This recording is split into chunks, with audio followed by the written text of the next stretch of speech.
अरे भाई, क्या ढूंढ रहे हो? और कहाँ ढूंढ रहे हो? लगता है अपने सवालों का जवाब ढूंढ रहे हो। मिलेगी नहीं। Tension not, higher education simplified है ना आपके साथ, जो करेगा आपकी सभी मुश्किलों को आसान, देगा आपको मुश्किल आसान सभी सवालों का जवाब, ढूंढ के टाइमली ला कर देगा आपको आपकी काम की हर एक खबर। जो चाहते हैं ना आप वो सारी सुविधाएं। तो उसके लिए जरा चैनल को सब्सक्राइब कर दीजिए, बेल आइकन प्रेस कर दीजिए, फिर देखना जीवन कितना आसान लगेगा। एकेडमिक सेशन 2024 एंड 25 में यूजी, पीजी और पीएचडी कोर्सेज की राह में आने वाले सवालों से परेशान है ना, तो हम हायर एजुकेशन की टीम आपके हर सवाल का जवाब देंगे अपनी इस वीडियो में। तो ध्यान से सुनना इस वीडियो को। शुरू करते हैं सवाल जवाब का सिलसिला। Where can I apply for taking admission in GGS-IPU, UG, PG, PhD programs? GGS-IPU में या GGS-IPU के एफिलिएटेड कॉलेजेस में एडमिशन लेने के लिए यूनिवर्सिटी की ऑफिशियल वेबसाइट, जो कि है www.ipu.admissions.nic.in या फिर www.ipu.ac.in को विजिट करें। From where to get detailed information of programs offered in IP University and applicability of entrance test? For all such information, we must study the admission brochure 2024-25 available on the website. One important doubt is if you want to apply for more than one or two courses, then do you need to create more than one login ID or one login ID is sufficient? In such cases, an aspirant should have only one login credential, but he or she needs to pay rupees 1500, which is non-refundable as many times as the number of forms or courses he or she wants to apply for. General information that you should upload the photo and documents in the prescribed format and size only. When should you feel satisfied that the online registration is completed? So friends, जब आप rupees 1500 पे कर दें और उसकी payment receipt generate कर लो, जिसको save करना भी बहुत जरूरी है, फिर आपकी कैंडिडेट प्रोफाइल जनरेट होगी with transaction referral number and date. याद रखना, प्रिंट निकालना है और अपने डेस्कटॉप में सेव करना नहीं भूलना। फ्रेंड्स, अब याद रखना, जब तक आपकी पेमेंट रिसिप्ट जनरेट ना हो या कंफर्म ना हो, तब तक आपका रजिस्ट्रेशन कंप्लीट नहीं समझा जाएगा। नेक्स्ट, अगर आप सोच रहे हैं कि can you appear in NLT as well as CT where both options are available? Yes, in whatever courses, if both options are available, you can appear in NLT and CET. Allocation of seats will be done on priority like NLT first and then CET. Courses की जानकारी के लिए admission brochure 2024-25 को refer करें। जानना चाहते हैं कि सीईटी की डेट कब अनाउंस होगी? अभी की जानकारी के लिए टेंटेटिव डेट्स कहती हैं कि 27 अप्रैल 2024 से 12 मई 2024 के बीच रहेंगी। बाकी जानकारी के लिए आप आईपीयू की वेबसाइट और हमारे चैनल के साथ बने रहें। और अगर आपको आपकी पसंद या कन्वीनियंस से एग्जाम सेंटर नहीं मिला, तो एग्जाम सेंटर चेंज होने की कोई गुंजाइश है? तो it's a big no. No exam centre once allocated will be change for any reason. अभी पेपर दिया नहीं है पर रिजल्ट की टेंशन होने लगे तो उसके लिए भी कोई भी फिक्स डेट नहीं है। यूनिवर्सिटी की वेबसाइट और एचईएस की वेबसाइट के साथ बने रहे रिजल्ट अपडेट्स के लिए। Now you might be thinking, क्या जो डे 1 पर लॉगिन आईडी क्रिएट की है वही लॉगिन आईडी एंड पासवर्ड आपकी ऑनलाइन काउंसलिंग पर वैलिड रहेगा? जी हाँ, all through the process till your final admission the same profile and the same login ID password he work करेगा। गहने की तरह संभाल के रखना है।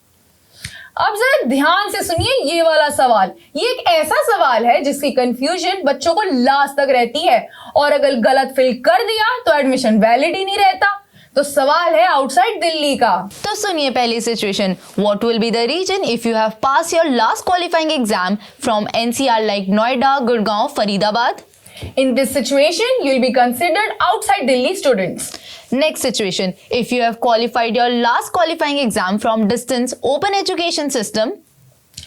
Pay attention. The candidates who have passed the qualifying exam through distance education of any recognized university and has the study center in Delhi will be considered as Delhi resident candidate. But he or she must have the proof of his or her study center in Delhi. And vice versa, if the study center is outside the border of Delhi, then the student will be considered outside Delhi student. Another situation, what will be the reason if you have qualified last exam from any colleges, school located in Delhi? Then also the answer is Delhi. And if you have qualified last exam from institution affiliated to IP University, then the answer is also Delhi. Yes, then also the answer is Delhi. Friends, do keep in mind that while deciding the eligibility of any candidate for any admission, rounding off to the percentage of qualifying exam will not be considered. For further details, please refer to the admission brochure 24 and 25. To add on to this, please refer the admission brochure carefully to know more about the eligibility criteria in terms of percentage, marks, CGPA or percentile in 10+2. अब एक और गौर फरमाने वाला सवाल हम लेके आए हैं. Say if candidate has registered at some part of category like SC, ST, OBC or any other during registration, but she do not have valid category certificate to prove that at later stage to then can the candidate change the category into general and how? तो guys please remember, अगर आप valid category proof नहीं दिखा पाते हैं तो it will be a denial to claim the respective category. और अगर आपने ऐसी गलती कर दी है तो during registration of online counselling आप अपनी कैटेगरी रिवाइज या चेंज कर सकते हो. This is a strong advice to change the category to general during participation in the online counselling process. And remember, candidate not submitting the valid certificate will be treated as the general category candidate. इस situation को वाइसा वर्सा सोचो तो वो भी हो सकता है.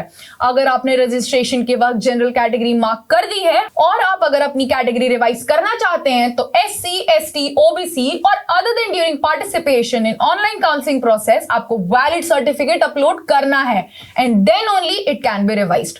दोस्तों, अगर डिटेल जानकारी चाहिए रिजर्वेशन पॉलिसी के बारे में या चाहिए हो इंफॉर्मेशन रिजल्ट अवेटेड वाले केस के बारे में तो आपको एडमिशन ब्रोशर रेफर करना है. एडमिशन ब्रोशर आपको और भी मेजर डाउट्स क्लियर करता है. डाउट्स जैसे कि seat intake of a particular course, fees structure for a programme offered in GGS IPU. तो एडमिशन ब्रोशर को बाइबल की तरह पढ़ना है. अब अगर आप ये सोच रहे हैं कि चॉइस फिलिंग नेसेसरी है एंड अगर आप चॉइस फिलिंग ना करें तो क्या होगा, तो the answer is yes. Choice filling is mandatory. You must fill the maximum choices and अगर आप चॉइसेस नहीं भरेंगे तो सीट एलोकेट होगी ही नहीं. एंड याद रखें, सीट अलॉटमेंट मेरिट कम प्रेफरेंस बेसिस पर होती है इन द रिस्पेक्टिव रीजन और the category. Online counselling procedure and rounds of counselling जानने के लिए यूनिवर्सिटी की वेबसाइट पर regular notification and updates refer करें. ऑल्सो एडमिशन ब्रोशर पढ़ें. वैसे HES ने भी सभी राउंड्स की डिटेल्ड वीडियो बनाई है, उसको भी आप रेफर कर सकते हो. और सुन लो, चैप्टर 10 ऑफ एडमिशन ब्रोशर 2024-25 में आपको सारी डिटेल्ड इंफॉर्मेशन मिलेगी and chapter 8 of admission brochure 2024-25 में आपको ऑफलाइन काउंसलिंग की सारी डिटेल्स मिल जाएंगी. मैनेजमेंट कोटा की सारी जानकारी लेना चाहते हो तो उसके लिए chapter 6 of admission brochure 2024-25 para 6.2 को रेफर करें.